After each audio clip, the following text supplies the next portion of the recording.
Tak for sidst, Thomas. Det var en rigtig, rigtig fin time, vi havde sammen. Jeg vil prøve at lave en lidt analyse for dig i forhold til din crawl. Vi optager jo i mange forskellige retninger, både forfra, fra begge sider, opfra, og så selve optagelser over vandet. Jeg vil tage udgangspunkt i optagelser forfra, fra siden, og så ovenover dig. Fordi det er ligesom der, hvor jeg kan se, og du kan i hvert fald se, at det er der, hvor du skal rette op på noget.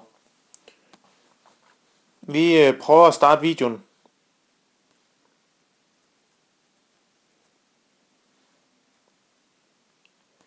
Det, som vi snakkede meget om i forhold til dit crawl, det var især højre hånd. På højre hånd, der har du en tendens til at vippe din hånd op, når du har sat din hånd i vandet. Nu se her i slow motion. Prøv at stoppe den.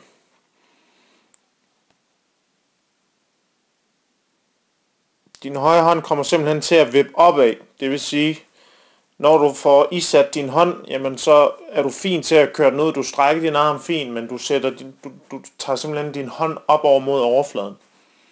Og det automatisk gør, at du får mere modstand, hver eneste gang du vil strække din arm ud. Ja, vi prøver lige at sætte i gang.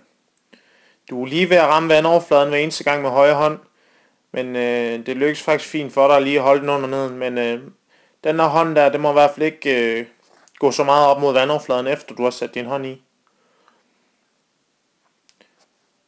Noget som vi også talte om, det var i forhold til din venstre hånd.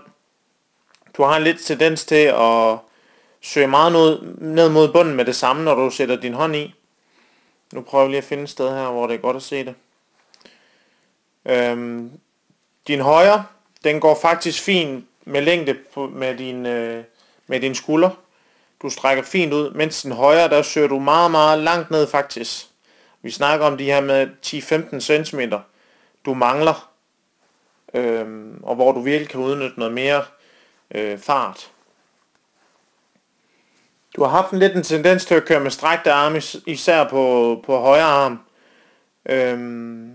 Jeg synes egentlig, at du får ok fat i vandet på venstre, men jeg tror godt, du kan få lidt tidligere catch på, også når vi tænker på, at du ikke søger så meget op med højre hånd, men at du bevarer længden på dit armsag ved at strække hånden ud og ikke søge opad i hvert fald.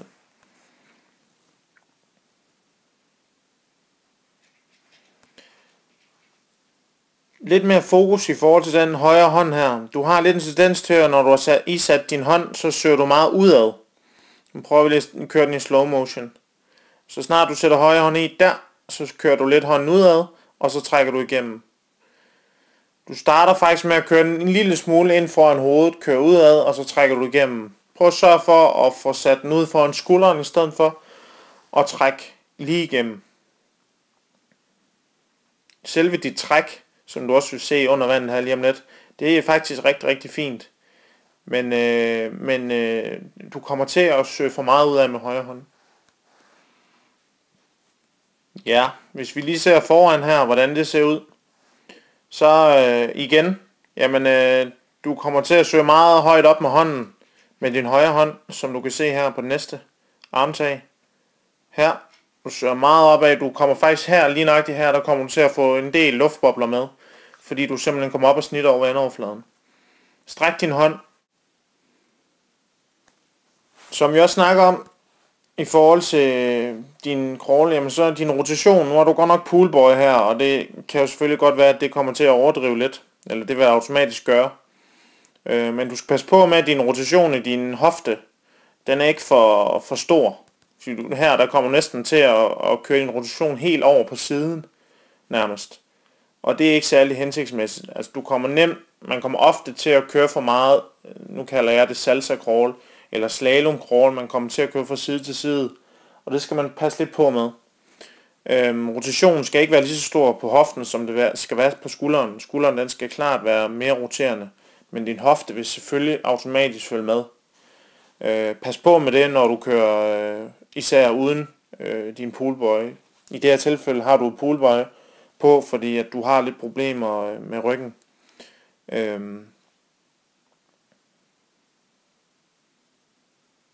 Her kan man virkelig se din højre hånd også.